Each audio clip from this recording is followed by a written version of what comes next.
Good morning, guys. It's Eleanor here with the Curry Law Firm, and we will be going over the probate trap, really talking about how to avoid some of the chaos and clear up some of the confusion that comes with what probate is, what happens after you die. Lots of people feel like they're protected, or that maybe their estate doesn't matter, it's not important. And I know for a fact, I know from the examples of lots of my clients that that is not necessarily true. So we're going to talk a lot today about how to plan smartly and how to put things in place that are disaster proof because death and transition is hard enough.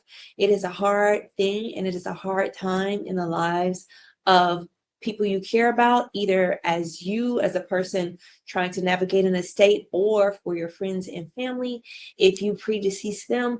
And so getting some organization around this, getting some security around this, getting some true understanding around this is very, very important to feeling good and making smart decisions and really hopefully setting up something at its best that can be a real source of guidance and inspiration and support for your family for generations to come.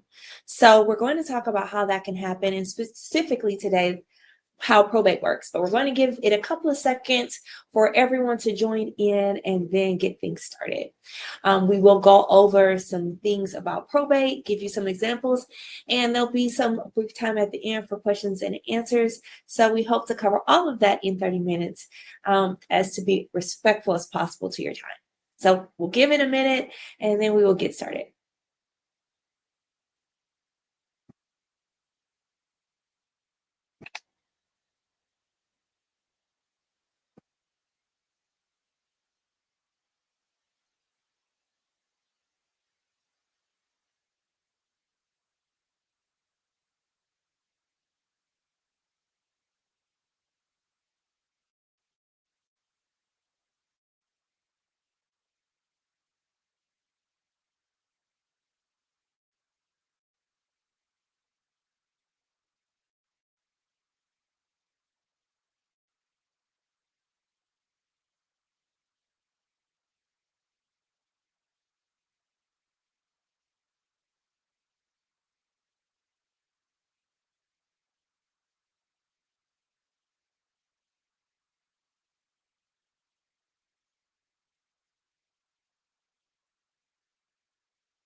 Hey guys, let's get started. I want to be respectful of your time, and I so appreciate you joining me here today.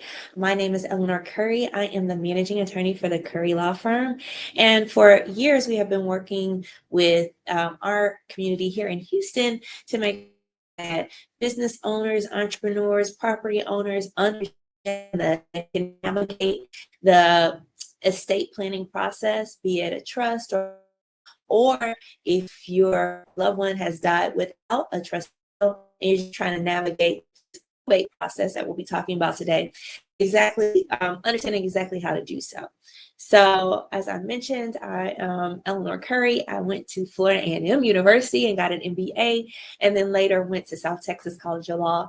And I'm a mother. I'm a daughter. I was a daughter, and I'm an entrepreneur. So I understand a lot of these issues, particularly ones that involve the transition of money, making sure that your affairs can still be handled very intimately. My mother recently transitioned in March, and some of these things I will recommend today were truly lifesavers in me setting up her estate and then also administrating that estate.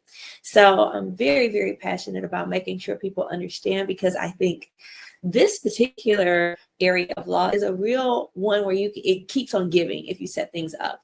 So you may set up a generational trust, and for years to come, your heirs can go to college because of you or have some money to buy a house or start their first business. So that is such a rewarding part of practicing, and particularly this area of law. So I absolutely love it, and I love to be a resource to our community. So these are just informational. I hope these are things you begin to think about, begin to discuss with your family, and with the attorney you choose, begin to set up something that is really disaster proof. And probate, let's be honest, can be a disaster. So with today's seminar, we want to make sure you can understand the difference between a will and a trust, and just some guidelines on the probate process. Because lots of times when people go into anything legal, they think it will be either fast or simple. And the reality is that it can be quite often neither. It may never be fast, and it may never be simple, and we have to deal with that reality, right? So if you don't like some of the things I say may happen in probate, we want to give you some tips on how to avoid it. And of course, if you want to reach out to my law firm or work with me on getting your trust or your will or your estate plan set up, we're happy to do so and share with you how you can do it. So, what exactly is probate? Probate is a process where if you have a will or if you die intestate, which means you do not have a will, it is a process where the court will supervise administering your estate to get it to your intended beneficiaries. Now, intended is a funny word because if you have a will, it's who you list in your will. But if you do not have a will, the court has an intended for you. There are some state defaults, and that default will be your heirs. So people that have been proven to be your legal heirs, so children of yours and people you have legally adopted, will be considered to be your heirs. But if it's with a will, testated, or without a will, intestate, the court will supervise the process of moving your estate along. And if you have a will, they will validate the will. They will look at the instructions, including who you've appointed as roles of responsibility in your will. It will gather all of your debts and make a public announcement to any potential debtor that, hey, he has passed and this is his estate, for them to present debts that you may owe. It will gather all of your assets. It will do an accounting of everything that you own, from real property to bank accounts. And then once it distributes to everyone you owe the funds that you have, then it will make distributions to the people you have listed as your beneficiaries. So yes, any bills you have, any debt you have will always be listed first. The court will distribute to those people first, and then to the beneficiaries or to your heirs, depending on if it is probated. If it is with a will or without a will. So if you think about what a will is, an airport is a great example. You go to the airport and what do? You have to get in the line for TSA. So you know you're going to a flight and you have a ticket. So you just belong there and you deserve to be on the plane. But the process will make sure that everything goes smoothly, that there are no debtors left out, that you don't have any kind of bombs in your bag, right? And so the process can be as annoying as TSA may feel, especially to your ears, because they will have to empty their pockets and pull out their laptops and state lots of things for the court. What you may or may not know is that the process, it takes time and it takes money. The time can be the most detrimental aspect to that, because yes, if you decide to get an attorney to walk you through the process, that of course costs money, but the time is what frustrates most people, because like any legal process, there are several steps to it, and there may be several steps that you are unaware of. So you have to present the will to the court, and then you may have to have a hearing on who the administrator will be, and then you have to give public notice, and that has to be published in a paper for at least 30 days. So all of these steps that are required take time. There is no such thing as a probate and the next month you're finished, right? Because if you're in the probate courts, it's public record, and you have to allow not only the opportunity for debtors to present their claims, but if someone wants to challenge that will, you have to give them the opportunity to do it. So you have to put all the heirs, you have to send them a notice of what's going on and give service so that they have understanding of what their potential rights may be. And all of that just takes time, including getting hearings scheduled with the court. So unfortunately, it is not a fast process. Now, if you have someone who has a house with a mortgage, who has bills, who has ongoing responsibilities, even though they are no longer here, it can be very frustrating to give the time to wait for all of these legal things to happen, because bills still have to get paid. Mortgage companies still want their, due. You may not have a direct path to get funds directly from bank accounts, and even paying for funeral services can be very frustrating within this process because it does take time and it can cost money, sometimes a lot of money, especially if that will is contested. Now, it is public record, which I mentioned before. And so that means that they're going to take a look at all of the public assets. They're ask everyone, hey, does this person owe you money? And credit card companies, hospital bills, all of those will have the opportunity to present their claim to the estate for any unpaid bills. And of course, it's public information, so you can search almost anyone's will because it is just registered at the county that the person lives in. So it becomes a public record once it's admitted into probate. And just as a note, you have to have the original copy of someone's will. You can't have a copy of that will because that is not acceptable to the court. So just make sure and know that it's not a copy. It's not the last thing you saw balled up. If someone gives you a copy of the will, that cannot be presented to the court to administer and to begin probate. And last but not least, most people want to avoid it, right? Like most things in the legal process, you don't want to up a lot of time and potentially a lot of money in the process when it can be much further streamlined if you plan and act. So you have a couple of alternatives. As I mentioned, you can go through the probate process without a will, and it will just say, hey, whoever can prove that they're your heirs, and there is a process to prove who your heirs are, and there is an attorney that will do some research to validate who those heirs are. But if you have want to leave instructions, great job. You have taken the first step in streamlining things. Now, it does not avoid probate. Someone will have to take the original copy of your will to the courts for the court to do its thing to administer your estate. But it is a way to put in order who is important to you, especially for those of us who may not have the familial connections. You may not want it to go, if you don't have kids, and then it goes to the children of your parents. And you may not want it to go to a sister or a distant cousin or to your family at all. You may have made your family through your friends and your connections, and you may have specific people or charities that you want what you have in this lifetime to behoove. So, a will is going to set up the instructions on not one, who's responsible to make decisions, who is the administrator, who will be the person that you entrust to gather up all of your assets and then to eventually distribute those assets to who you indicate. And then who are the people indicated? Who are your beneficiaries? That may be your kids, that may be charities, that may be friends or families that you love. And a great example of this whole process is Aretha Franklin, because we think when someone's rich and we think that someone has lots of assets that they may have taken the necessary steps to put things in order. But in her particular case, her children had a long legal battle because there was some confusion on what was the last signed and what was the operable will, with one of the final wills that was presented to court changing and disinheriting some of her heirs. And so obviously any fight in court takes time, way more time than even the regular probate process. And it costs money because everyone wants to present and advocate for their interest in the best way possible. And that usually involves retaining an attorney or several or a law firm, and all of those billable hours can add up. So even a simple will can help provide some direction, some instruction. And I think what is unsaid, because it's not a legal part of it, is that some peace of mind.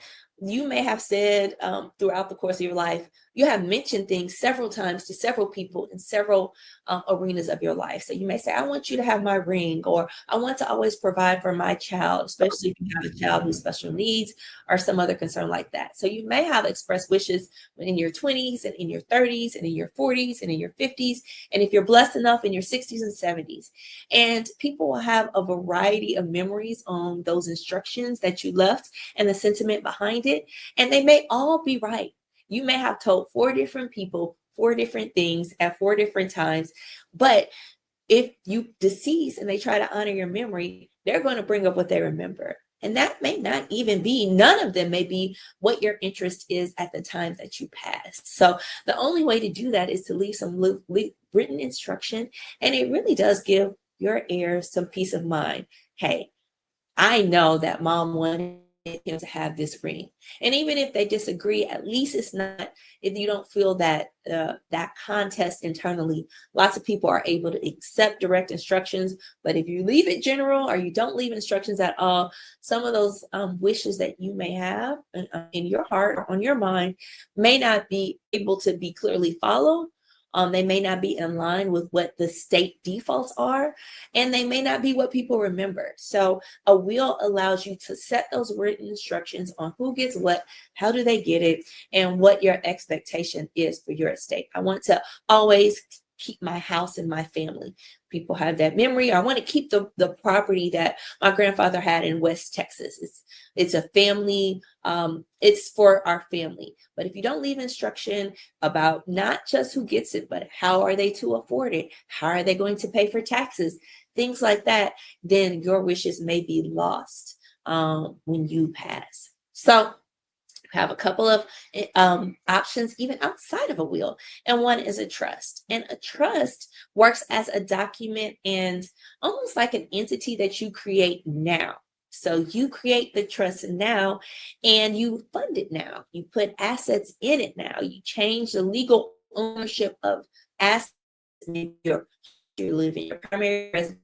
You change the trust to the owner of that asset. So it can begin to operate on behalf of that asset immediately.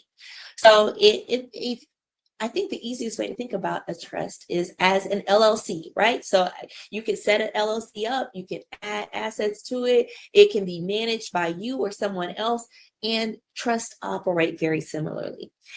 Because you are gifting or you're creating this now in your life, and you're giving instructions on what to do with the assets in the trust, it avoids probate.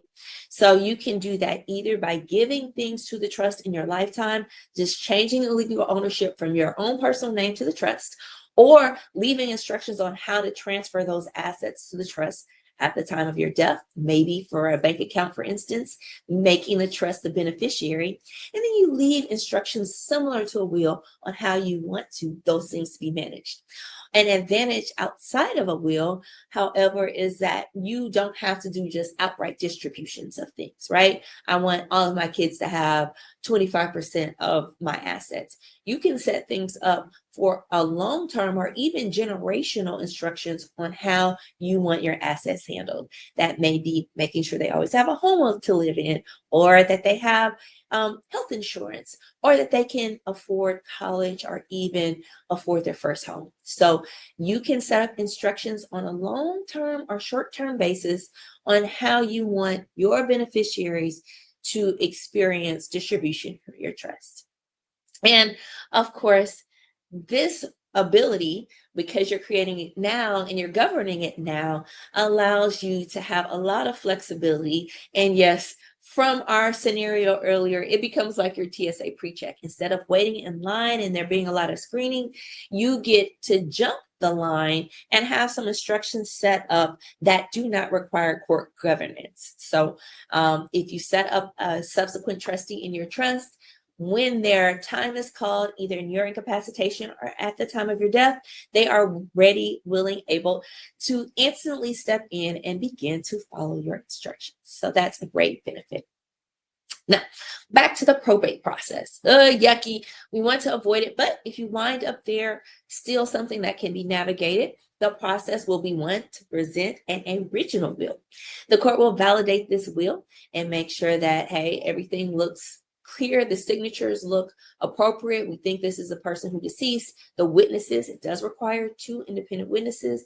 The witnesses also seem legitimate.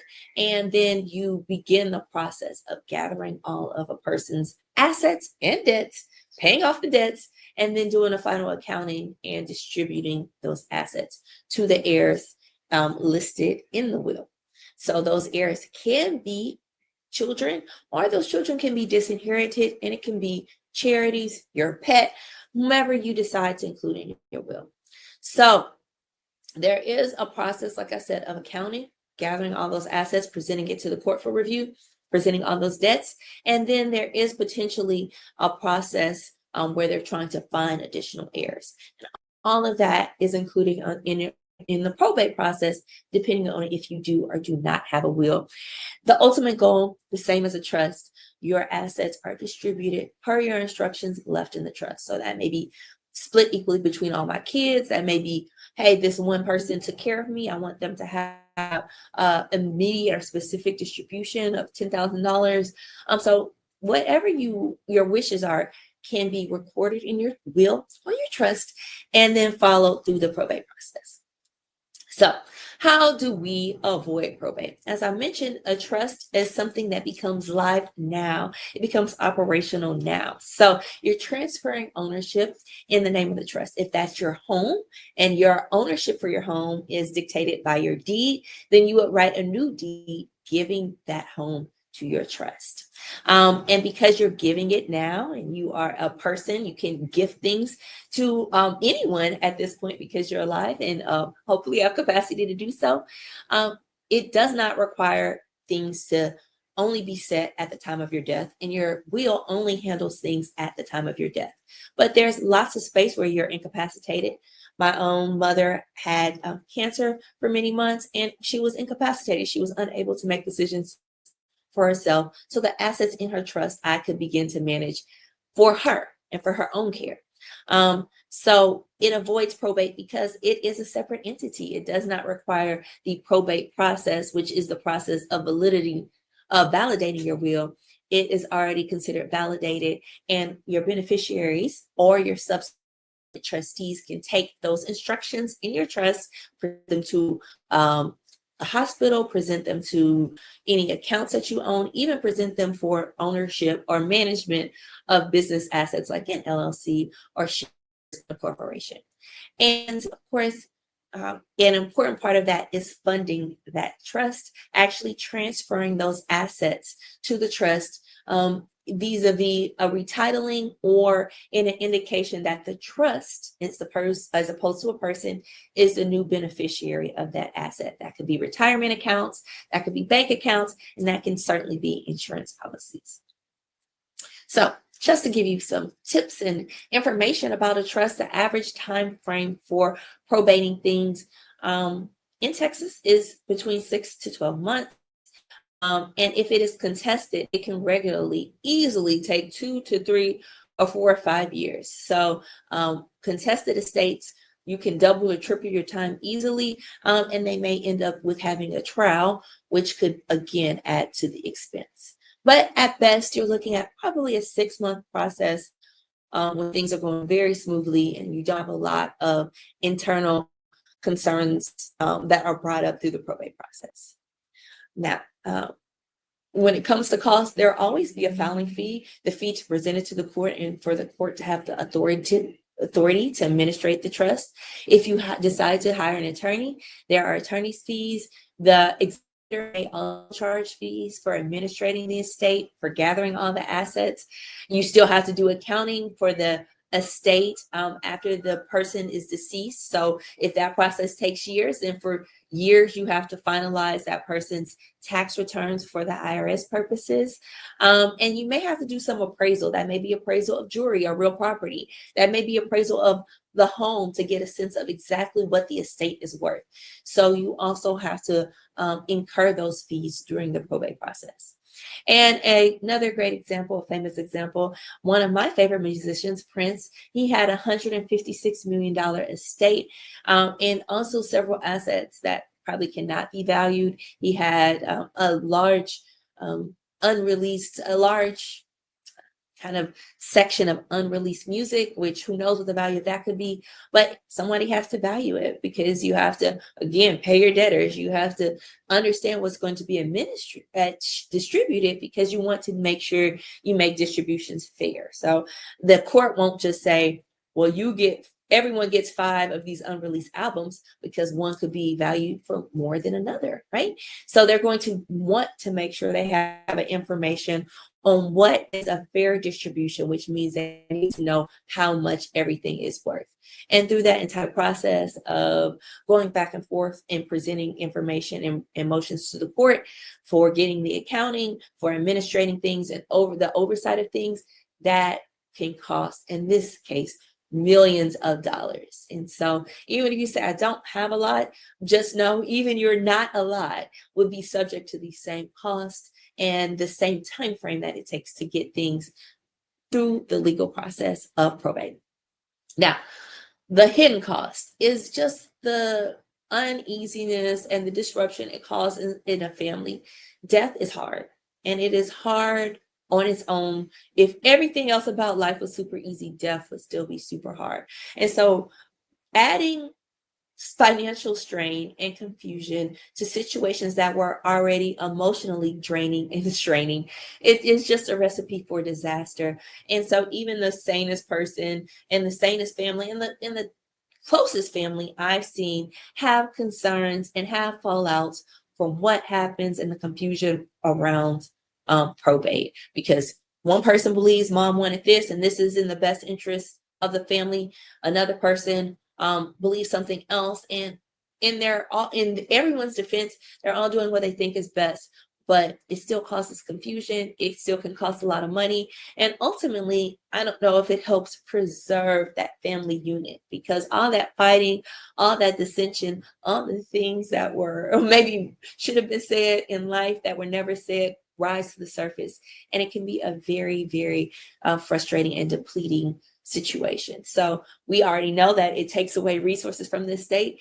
Even if everything is set up and it's just a question of time is money, not having access to your bank account for 60 days or 120 days or 6 months, it can be very financially straining.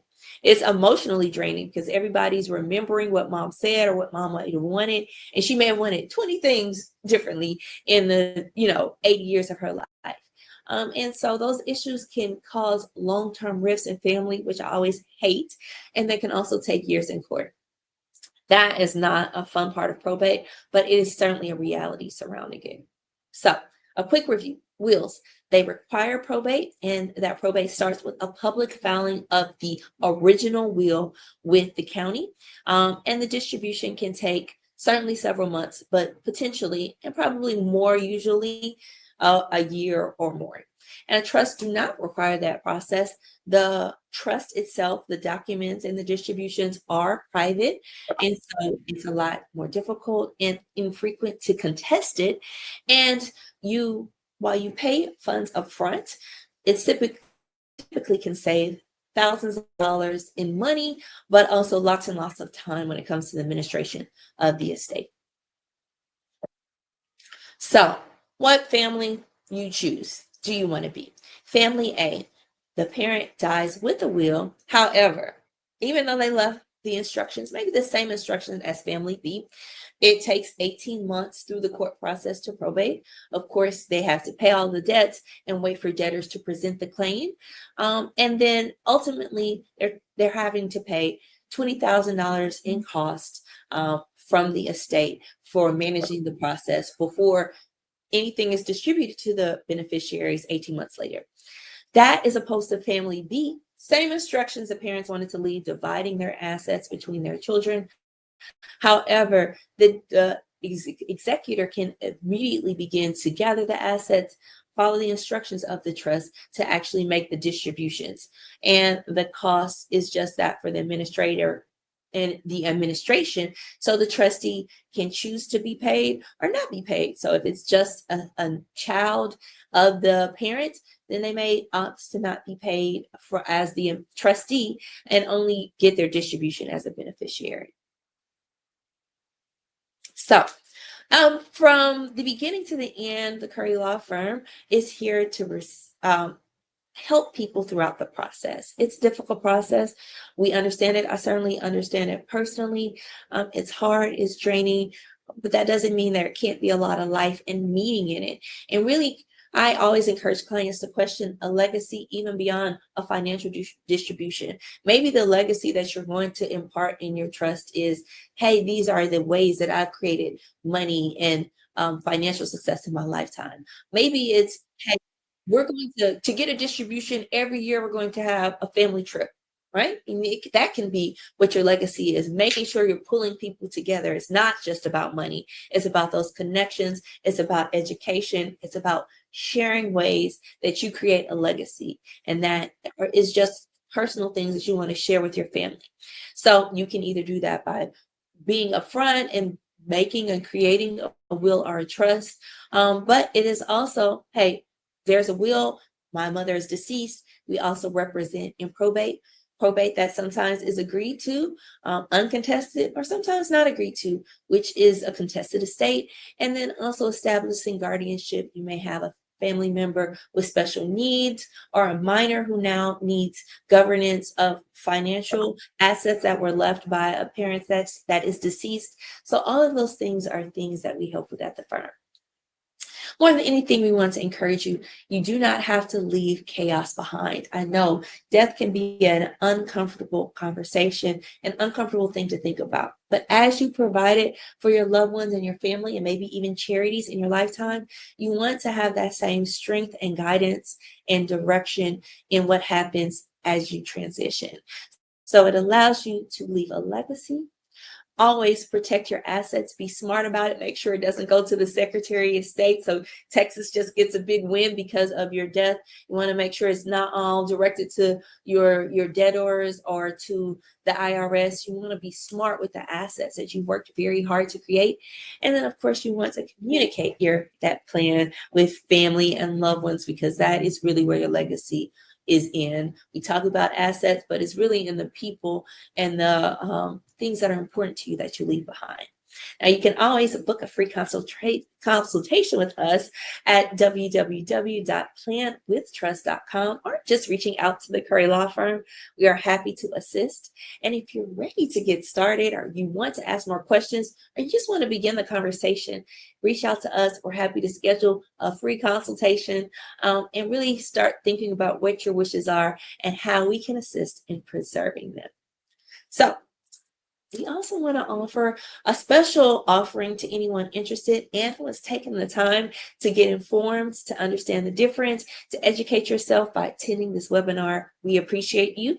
And because of that, until Friday, we will be offering some combined discounts. Of course, the more that you want to invest in your preparation in your estate, we are happy to increase the discount, because we want to build long-lasting relationships with our clients, and we want to see you do a good job for your family and your estate. So here are some ways and some special offers. Just mention it to us that you attended this webinar, and we will get you enrolled in that. And we're happy to answer any additional questions and just to be a continued resource for you in moving forward, setting up a legacy, and things in your lifetime that you can be proud of now that take care of you and your future, and take care of your family and your generational family later down the line. Thanks so much for attending, and we look forward to helping you in the very near future.